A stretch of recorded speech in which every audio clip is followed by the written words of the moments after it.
morning to you. We're going to begin tonight with the Arkansas Department of Education terminating its contract with the company it hired to manage Arkansas's school voucher program. ADE is parting ways with Student First Technologies as it prepares to expand the program to all the state's school-aged children. Channel 7's Andrew Mobley has more for us tonight. Andrew?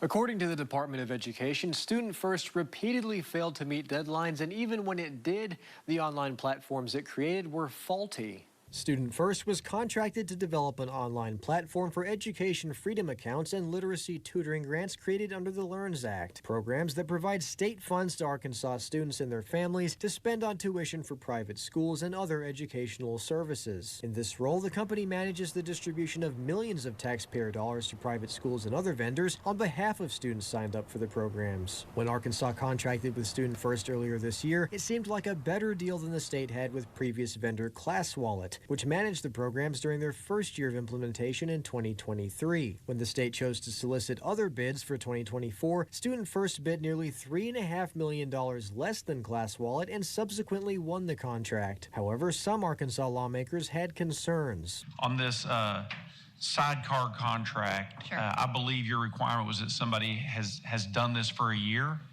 And I'm hearing that this company has not done it for a year.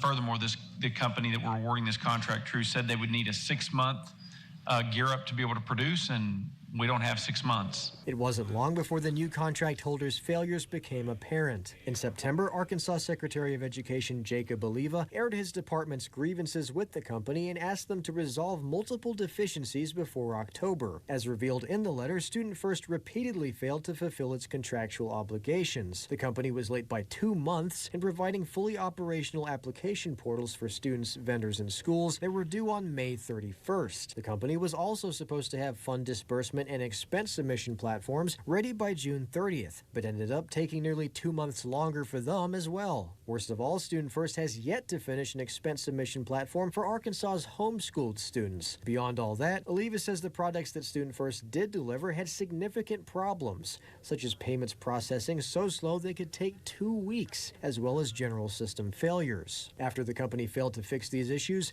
the state decided last week to terminate its contract and demand $563,000 in penalties and damages. KATV reached out to the Arkansas Department of Education, which provided the following statement. The issues that existed with the platform prevented parents from accessing the educational opportunities that are best for their children. The vendor did not meet any deliverables and did not perform to the high standards we have for the program. We don't have confidence that Student First will be able to meet these high expectations, so in the best interest of students and their families, we are terminating the contract. We will continue to work with families to ensure they have what they need in the meantime. Student First must still fulfill its contractual obligations until the end of this year when the contract ends. On your side, I'm Andrew Mobley. Okay, Andrew, thank you. The Office of State Procurement has already put out a solicitation for bids for a new company to manage the state's so-called education freedom accounts.